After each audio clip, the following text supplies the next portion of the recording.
ভোরের আলো ফুটতে না ফুটতেই আজ আমার ঘুম ভেঙে গেছিলো। বিছানায় আর পড়ে না থেকে সকাল সকালই উঠে পড়েছি। বারান্দায় বসে কিছুক্ষণ সময় কাটালাম।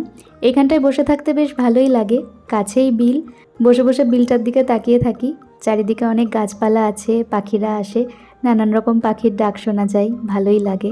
এ ঘরে রানীবুড়ি নাক ডেকে ঘুমোচ্ছে, ও ঘরে আমার বড় ঘুমোচ্ছে। আমি একটু মেডিটেশনে বসলাম, প্রাণায়াম করলাম। ভোর ভোর উঠতে পারলে হাতে অনেকটা সময় পাওয়া যায়, শান্ত মনে আস্তে আস্তে সমস্ত কাজ গোটানো যায়। আর না হলে প্রত্যেক দিন এত তাড়াহুড়ো লাগে, কি বলবো। কালকে রাতে ঘুমোতে যাওয়ার আগে 5 মিশালি ডাল একটু শুকনো খোলায় ভেজে তারপর সারা রাত ভিজিয়ে রেখেছিলাম। তো সকালে উঠে আগে ডালটা সেদ্ধ বসালাম, সম্বরাটা পরে দেব, আর চালটাও ভিজিয়ে রাখলাম। এই দুটো কাজ এগিয়ে তারপর এক মুঠো ভেজানো ছোলা মুখে পুরে তারপর বসে পড়লাম একটু খাতা পেন নিয়ে। সকাল সকাল ফ্রেশ মাইন্ডে এই অঙ্ক করতে বসাটা, এটা আজকাল খুব এনজয় করছি। আগে ব্যাপারটা পুরো উল্টো ছিল, মানে বেশিরভাগ সময় জিকে খুলে বসে থাকতাম। সাবজেক্টিভ জিকের কথা বলছি। যাই হোক, এদিকে ঘন্টাখানেক মতো সময় দিয়ে তারপর আবার গেলাম রান্নাঘরে।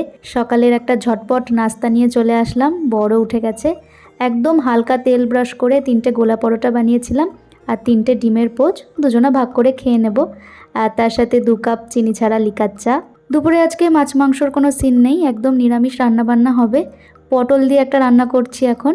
ওই সর্ষের তেলে এলাচ আর দারচিনি ভেজে তুলে রাখলাম, তারপর গোটা গোটা পটল দিয়ে, পটলের মুখগুলো একটু চেরা আছে, তারপর নুন, হলুদ, আদা, কাঁচা লঙ্কা বাটা, আমি অবশ্য থেতো করে দিয়েছি, নাড়াচাড়া করে একদম ঢাকা দিয়ে রেখে দেবো মিডিয়াম টু লো হিটে।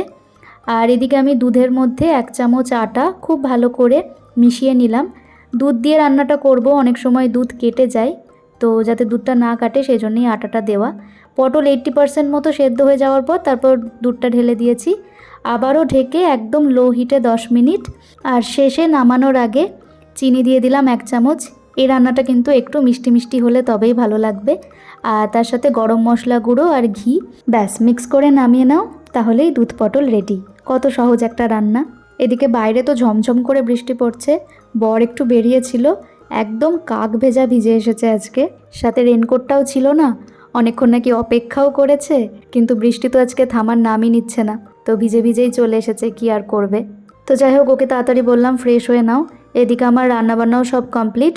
দুধ পটল করেছি, এদিকে ছোলা দিয়ে নিরামিষ আলু পেঁপের তরকারি, আর তার সাথে 5 মিশালি ডাল আর গরম ভাত।